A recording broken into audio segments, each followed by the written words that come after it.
Hello everyone, this is Namrata Golan and in today's class we are going to discuss about the important aspects of the function staffing, recruitment, selection and training. अब हम बात करते हैं before come to the point एक बार हम staffing की importance को जानना चाहते हैं. Staffing as we all know planning और ऑर्गेनाइजिंग के बाद कौन सा फंक्शन आता है? Staffing. Staffing is the third managerial function. अब हम बात करते हैं किसी भी ऑर्गेनाइजेशन के पास बहुत ही अच्छे फाइनेंशियल और फिजिकल रिसोर्स है लेकिन उसके पास ह्यूमन रिसोर्स बिल्कुल भी एफिशिएंट नहीं है. क्या वो ऑर्गेनाइजेशन सरवाइव करेगी? क्या वो ऑर्गेनाइजेशन सक्सेस होगी? व्हाट योर रिप्लाई, यस और नो? कभी नहीं होगी. For success of organization, there must be a efficient human resource. आपके पास अच्छा ह्यूमन रिसोर्स है तो क्या पता वो आपके फिजिकल और फाइनेंशियल रिसोर्सेज को और एफिशिएंट कर दे. अंडरस्टूड? अब हम बात करते हैं function relates to human element of an organization. कौन सा फंक्शन है जो human element of an organization से बिलोंग करता है? Your answer will be staffing. एक इंपॉर्टेंट फ्रेज कह लो या प्रोवर्ब कह लो स्टाफिंग के लिए बोली जाती है. Function which make sure your assets work out and come back next day happily and satisfied. ऐसी कौन सी असेट्स है जो डेली बाहर जाती है और नेक्स्ट डे फिर वो हैप्पीली और सेटिस्फाई अपने वर्क प्लेस पे वापस आ जाती है? That is about your staff. तो यहाँ पे फंक्शन कौन सा है? स्टाफिंग. अंडरस्टूड? जैसा भी मैंने बोला कि किसी भी ऑर्गेनाइजेशन के पास कितने भी अच्छे फिजिकल और फाइनेंशियल रिसोर्सेज हैं, जब तक उसके पास ह्यूमन रिसोर्स अच्छा नहीं है तब तक वो बिल्कुल भी सक्सेस नहीं होगा. अब हम आते हैं पॉइंट पे. जैसा भी मैंने बताया है स्टाफिंग के 3 इंपॉर्टेंट एस्पेक्ट्स हैं: रिक्रूटमेंट, सिलेक्शन एंड ट्रेनिंग. सबसे पहले हम डिस्कस करने वाले हैं रिक्रूटमेंट को. रिक्रूटमेंट क्या होती है? What do you mean by recruitment? Recruitment किसी ऑर्गेनाइजेशन के अंदर ये एनालिसिस कर लिया कि कितने मैन पावर की रिक्वायरमेंट है. Suppose if an organization is under manning, उसे और पर्सन्स की रिक्वायरमेंट है, तो वो क्या चाहती है? वो चाहती है कि ज्यादा से ज्यादा लोग उनकी वैकेंट पोजीशंस में अपना इंटरेस्ट दिखाएं ताकि वो बेस्ट एलिजिबल पर्सन को सेलेक्ट कर सके अंडर सिलेक्शन प्रोसेस. रिक्रूटमेंट में क्या होता है? बस एक ही काम करना है कि ज्यादा से ज्यादा लोग आपके जॉब पोजीशन की ओर अट्रैक्ट हो और अप्लाई करे. यहाँ पे एम्प्लॉयर एम्प्लॉय रिलेशनशिप बिल्कुल भी एग्जिस्ट नहीं होता और इसे पॉजिटिव प्रोसेस बोला जाता है क्योंकि यहाँ पे आज ज्यादा से ज्यादा लोग चाहते हो कि आपके ऑर्गेनाइजेशन में वैकेंट जॉब पोजीशन के लिए अप्लाई करे. एक बार टेक्निकल डेफिनेशन देखिए. It is a process of searching suitable candidates to fill a vacant job position. It is a positive process as more and more candidates are induced to apply. यहाँ पे ये क्या strategy follow की जाती है? क्या किया जाता है कि ज्यादा से ज्यादा लोग आपकी ऑर्गेनाइजेशन में अप्लाई करें? वो कौन सी प्रोसेस है? It is A recruitment. It is a process of searching suitable candidates to fill up vacant job position. It is a positive process as more and more candidates are induced to apply. और यहाँ पे कोई भी employer और employ relationship exist नहीं होता है. सबसे इंपॉर्टेंट पॉइंट है ये. Any doubt students? चलिए अब हम बात करते हैं सोर्स ऑफ रिक्रूटमेंट के. कोई भी कंपनी रिक्रूटमेंट करना चाहती है तो कौन कौन से सोर्स फॉलो कर सकती है? They are mainly 2 sources, internal and external. Internal मतलब वैकेंट जॉब पोजीशंस के लिए एग्जिस्टिंग एम्प्लॉयज को ही जब कंपनी एक पोजीशन से दूसरी पोजीशन पे शिफ्ट करती है उसे इंटरनल रिक्रूटमेंट कहते हैं. जब आउटसाइडर्स को हायर किया जाता है उसे हम एक्सटर्नल रिक्रूटमेंट बोलते हैं. अंडरस्टूड? इंटरनल इकोनॉमिकल है, कम टाइम कंज्यूमिंग है और जो एग्जिस्टिंग एम्प्लॉयज है वो मोटिवेट होते हैं और एक्सटर्नल के हम बेनिफिट्स की बात करें, एडवांटेज की बात करें, माना ये टाइम कंज्यूमिंग प्रोसेस है क्योंकि आप एक पूरी प्रोसेस को फॉलो करते हो, थोड़ा कॉस्टली भी है, बट ये है कि कंपनी को या कोई भी ऑर्गेनाइजेशन है उसको फ्रेश टैलेंट अपने ऑर्गेनाइजेशन में मिल जाता है। जब हायर जॉब्स के लिए जनरली एक्सटर्नल रिक्रूटमेंट काफी बार फॉलो किया जाता है। अब हम बात करते हैं under internal source of recruitment कौन कौन से वेज हैं। Ways of internal source of recruitment, there are two ways, promotion and transfer. Existing employ को हायर पोजीशन पे प्रमोट करना उसे प्रमोशन कहते हैं। पीयर पोजीशन पे मतलब जिस पोजीशन पे आज वो है उसी पोजीशन को मेंटेन करके कहीं और ब्रांच में या किसी और डिपार्टमेंट में शिफ्ट करना उसे हम ट्रांसफर कहते हैं। प्रमोशन मतलब जो अथॉरिटी या रिस्पॉन्सिबिलिटी आज है उसे हायर अथॉरिटी पे शिफ्ट करना, उसे प्रमोशन बोलते हैं।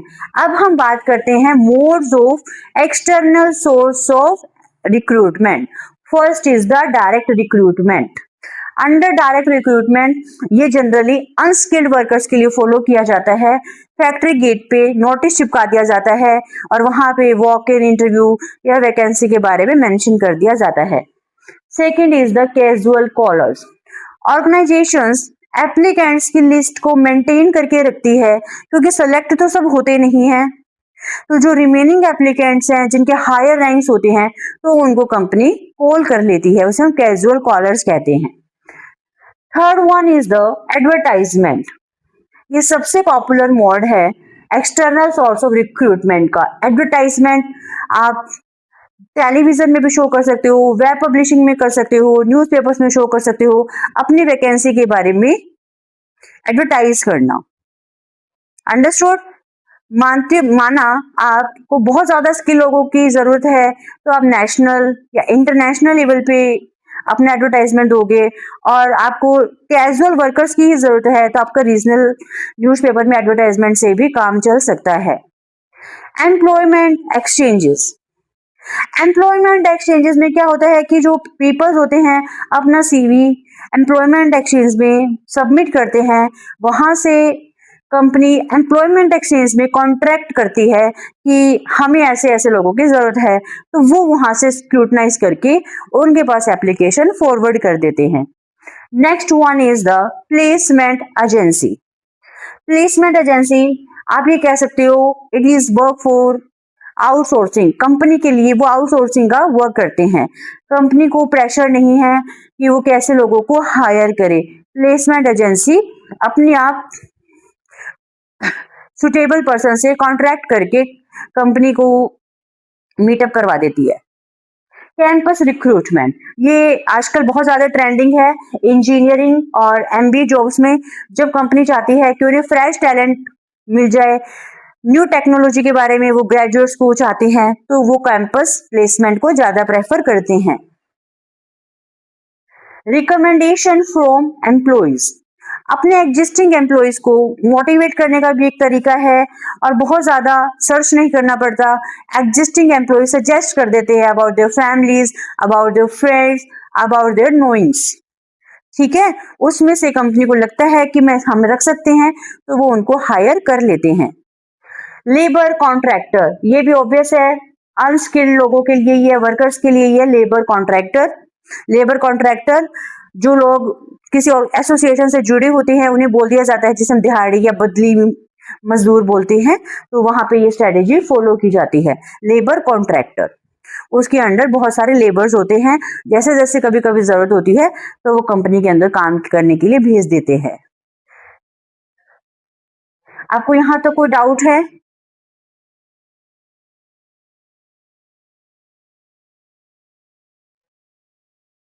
अब हम बात करेंगे रिक्रूटमेंट के बाद next important step, that is about the selection. जहां रिक्रूटमेंट ओवर होता है वहीं से स्टार्ट हो जाती है सिलेक्शन की प्रोसेस। रिक्रूटमेंट में आपने क्या किया था, आप चाहते थे कि ज्यादा से ज्यादा लोग आपके वैकेंट जॉब पोजीशंस में इंटरेस्ट दिखाए और आप उनमें से बेस्ट को सेलेक्ट कर सके। जो सिलेक्शन की प्रोसेस है वो हम सिलेक्शन स्टेप में करते हैं। अब बात आती है सिलेक्शन होती क्या है, what do you mean bye selection? It is the process of choosing right candidate. It is a negative process. इसे नेगेटिव प्रोसेस क्यों बोला गया है? रिक्रूटमेंट को हम पॉजिटिव प्रोसेस बोल रहे थे, वही सिलेक्शन को हम नेगेटिव प्रोसेस बोलते हैं। जैसा कि अपन जानते हैं 1000 लोगों ने आपकी ऑर्गेनाइजेशन के अंदर अप्लाई किया है, बट वैकेंट जॉब पोजीशंस तो ओनली 20 ही है। तो आपको क्या करना है? ओनली 20 पीपल्स को ही सिलेक्ट करोगे, 980 को रिजेक्ट करोगे। हर स्टेप पे आप रिजेक्शन स्टार्ट करोगे। तो इसलिए क्या बोला गया? It is a negative process. It leads to a contract of service between employer and selected candidate। कई बार एग्जाम में क्वेश्चन पूछा जाता है कौन सा स्टाफिंग का स्टेप है जहां पे कॉन्ट्रैक्ट ऑफ सर्विस हैपन होता है between employer and selected candidate. Here right answer will be the selection. Recruitment के अंदर कोई भी कॉन्ट्रैक्ट नहीं होता है, ओनली वहां पे अप्लाई किया जाता है। अंडरस्टूड? फ्रॉम दिस डेफिनेशन हमारे सामने कुछ करेक्टरिस्टिक सामने आती है सिलेक्शन की। एक तो आती है it is a negative process, it leads to a contract और service between employer and selected candidates and where recruitment and selection start. Staffing का मेन पर्पस यही है कि you have to choose right person for the right job at the right time. Understood? अब it is the process, ये process है। So it is the process. So under selection process there is a lots of steps. आपको हर step के बारे में अच्छे से जानकारी होनी चाहिए। कई बार क्वेश्चन एग्जाम में पूछा जाता है कि आइडेंटिफाई द स्टेप, या इससे नेक्स्ट स्टेप कौन सा होगा, या इससे पहले वाला स्टेप कौन सा होगा, या ये स्टेप कौन सा है, थ्रू द केस स्टडी। सबसे पहले हम करते हैं प्रीलिमिनरी स्क्रीनिंग। जब बहुत ज्यादा एप्लीकेशंस रिसीव हो जाती है तो सबसे पहले प्रीलिमिनरी स्क्रीनिंग की जाती है। उसके अंदर ये देखा जाता है कि जो बिल्कुल इनएलिजिबल और मिसफिट पर्सन है according to your vacant job persons, उनकी एप्लीकेशंस को वही रिजेक्ट कर दिया जाता है। आगे नेक्स्ट स्टेप पे उन पीपल्स को प्रोसीड किया ही नहीं जाता है। Second step is the selection test. Test लिया जाता है। It can be in form of written test, it can be, written test के भी कई टाइप्स हो सकते हैं। It can be in form of aptitude test, केवल आपसे आपकी जॉब बेस्ड टेस्ट ले, आपकी पर्सनैलिटी का टेस्ट ले, आपकी स्किल्स का टेस्ट ले। आप जिस जॉब के लिए अप्लाई कर रहे हो क्या पता केवल स्पेसिफिक उसकी नॉलेज का ही टेस्ट ले। बहुत सारे टेस्ट होते हैं। एम्प्लॉयमेंट इंटरव्यू, यदि आपने टेस्ट को क्लियर कर लिया है तो नेक्स्ट स्टेप पे आपको चांस मिलेगा, that is about the interview. Interview is the most important step. यहाँ पे देखा जाता है आपकी पर्सनैलिटी कैसी है, आपका कॉन्फिडेंस कैसा है, आपकी कम्युनिकेशन स्किल्स कैसी है, आप कुछ सीख सकते हैं या नहीं, वो जज करते हैं आपके रिस्पॉन्सेज के थ्रू। इसलिए बहुत इंपॉर्टेंट स्टेप है। Check references and background. आपने सिलेक्शन टेस्ट क्लियर कर लिया, आपने इंटरव्यू क्लियर कर लिया, अब बारी आती है आपका बैकग्राउंड चेक करने की। कहीं जो आपका बैकग्राउंड है वो क्रिमिनल बैकग्राउंड तो नहीं है, कहीं आपके केसेस वगैरह तो आपके अगेंस्ट फाइल नहीं है। ऐसी बहुत सारी चीजें कोई भी कंपनी, कोई भी ऑर्गेनाइजेशन एम्प्लॉयमेंट देने से पहले ये सब चेक करती है। Checking references and background. References होती है, कई बार वो आपके नेबर्स में 2 रेफरेंसेस लेते हैं, वहां से चेक करते हैं कि ये जो हमारी आप जो एड्रेस देते हो उसके आसपास के 2 नेबर्स का वो रेफरेंसेस से चेक करते हैं आपके बारे में कि आपका कोई बैकग्राउंड कैसा है, आप कैसे हैं। ठीक है। सिलेक्शन डिसीजन, आपने सिलेक्शन टेस्ट क्लियर कर लिया, आपने इंटरव्यू क्लियर कर लिया, आपके रेफरेंसेस एंड बैकग्राउंड चेक हो गए। अब बात आती है आपके सिलेक्शन डिसीजन की। मैनेजर यहाँ पे आपके सिलेक्शन के बारे में डिसाइड करता है whether you fit for vacant job position और नॉट। इसके बाद किया जाता है मेडिकल एग्जामिनेशन। वो आपसे सेटिस्फाई है तो आपका मेडिकल एग्जामिनेशन किया जाता है। Under medical examination, under health checkup, ये चेक किया जाता है कि कई बार कुछ इंडस्ट्रीज में क्या होता है कि जो उनकी वर्किंग एरिया होता है वो थोड़ा सा अनसेफ होता है, वो ये देखते हैं कि कहीं आप सुटेबल हो या नहीं हो, तो वो सब यहाँ पे चेक किया जाता है वेदर यू आर फिट और अनफिट। जॉब ऑफर, आपने सिलेक्शन टेस्ट क्लियर कर लिया, आपने इंटरव्यू क्लियर कर लिया, आपके रेफरेंसेस एंड बैकग्राउंड चेक हो गए, आपका मेडिकल एग्जामिनेशन क्लियर हो गया है। अब आती है जॉब ऑफर। जॉब ऑफर क्या होता है?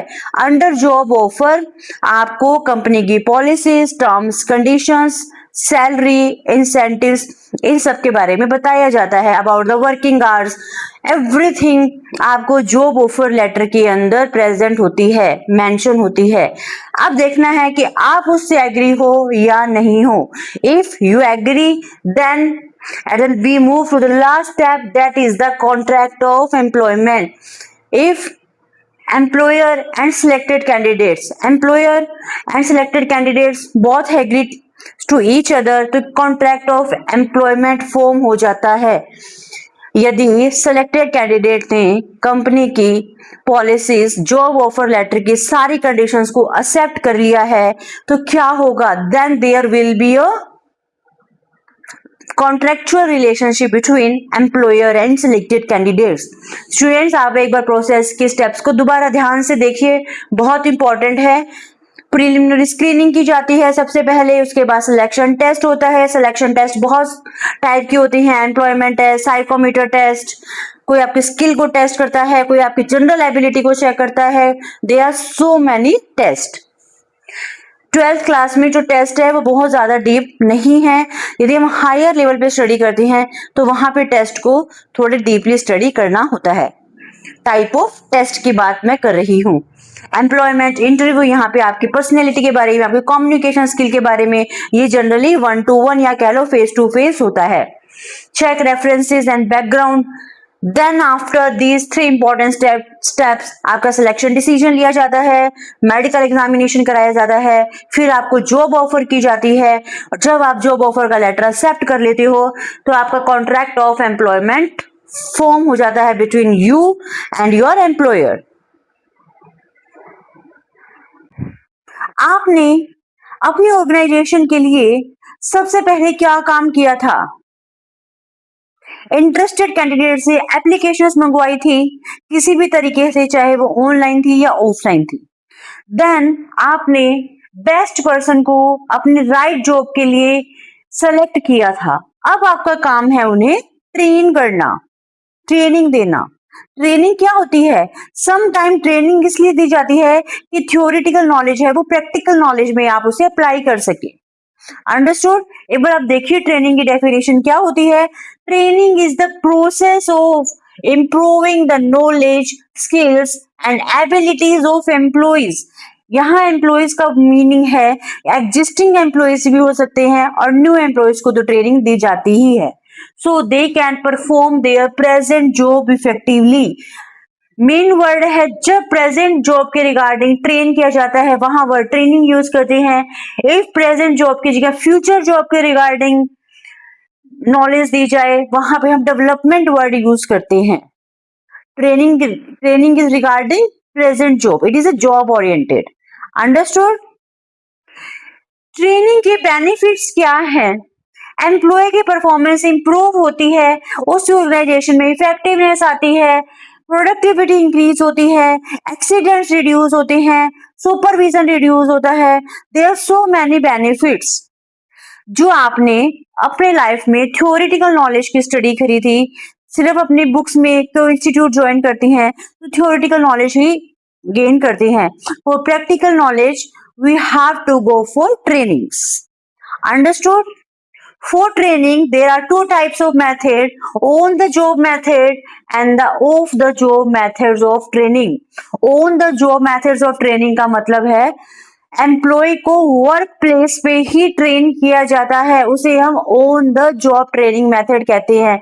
ऑफ द जॉब मतलब away from your work place, जहां आपको ट्रेन किया जाता है, जो मेथड्स अडॉप्ट किए जाते हैं उसे हम ऑफ द जॉब मेथड्स कहते हैं। ऑन द जॉब के कॉमन मेथड्स है apprenticeship programs, internship and orientation.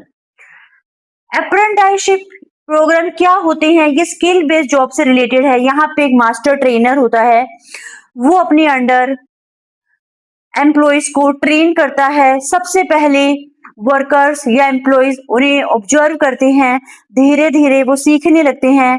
तो जो मास्टर ट्रेनर होता है वो जो वर्क ट्रेनिंग्स पे छोड़ने लग जाता है। लेटर ऑन जब वो फुल एक्सपर्ट हो जाते हैं, then he give them full job. ये generally electrician based, plumber based jobs में अप्लाई होती है। अब बात आती है इंटर्नशिप।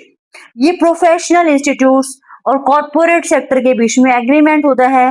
वहां पे जैसे इंस्टीट्यूट्स आपको थ्योरेटिकल नॉलेज देते हैं, for practical knowledge, for real world experience आपको कॉर्पोरेट सेक्टर्स में भेजा जाता है, या सीए को जैसे सीए के अंडर ट्रेनिंग दी जाती है। तो वो सब क्या होता है, वो इंटर्नशिप है। उसके लिए आपको लिटिल स्टाइपेंड भी मिलता है। अंडरस्टूड। आपको बेनिफिट तो ये हो गया कि आपको रियल वर्ल्ड में जाके आपको नॉलेज मिल रही है, और जो कंपनीज है या कॉर्पोरेट सेक्टर है या कोई फर्म है जहां पे आप एक्सपीरियंस गेन कर रहे हो, उन्हें फ्रेश ग्रेजुएट्स की नॉलेज का फायदा मिल जाता है। तो दोनों के लिए विन विन सिचुएशन रहती है। ओरिएंटेशन या इंडक्शन, ये न्यू एम्प्लॉयज के लिए एक ट्रेनिंग प्रोग्राम है। वहां पे न्यू एम्प्लॉय को घर जैसा वातावरण दिया जाता है, उसे कंपनी के, ऑर्गेनाइजेशन के रूल्स पॉलिसीज के बारे में अवेयर कराया जाता है, वर्क प्लेस के बारे में अच्छे से हर चीज के बारे में बताया जाता है। अब हम बात करते हैं of the job methods of training. Of the job के रिगार्डिंग मैंने बात की है, away from your work place. सबसे पॉपुलर मेथड है इसका वेस्टिब्यूल स्कूल। वेस्टिब्यूल स्कूल क्या होता है? Vestibule school, under vestibule school क्या होता है कि आपके वर्क प्लेस से तो वे है ही है, आपको एक ऐसा एनवायरनमेंट देते हैं जो आपके रियल वर्क प्लेस से रिलेटेड ही होता है। एक्चुअल वर्क प्लेस नहीं है, बट ऐसा एनवायरनमेंट दिया जाता है, ऐसे इक्विपमेंट्स दिए जाते हैं जो आपको रियल में वहां पे वर्क करना है। अंडरस्टूड। ऑन द जॉब में तो क्या हुआ कि आप वर्क प्लेस में ही ये सब गेन कर रहे हो, एंड ऑफ द जॉब में क्या हुआ कि जो आप नॉलेज गेन कर रहे हो that is away from your work place. Understood. Students, हमने स्टाफिंग के 3 एस्पेक्ट्स को बहुत अच्छे से डिस्कस किया। सबसे पहले हमने रिक्रूटमेंट को अच्छे से डिस्कस किया है, फिर सिलेक्शन को जाना, और लास्ट में हमने ट्रेनिंग के बारे में जाना। बहुत ही इंपॉर्टेंट एस्पेक्ट्स हैं, आपको बिल्कुल इग्नोर नहीं करना है।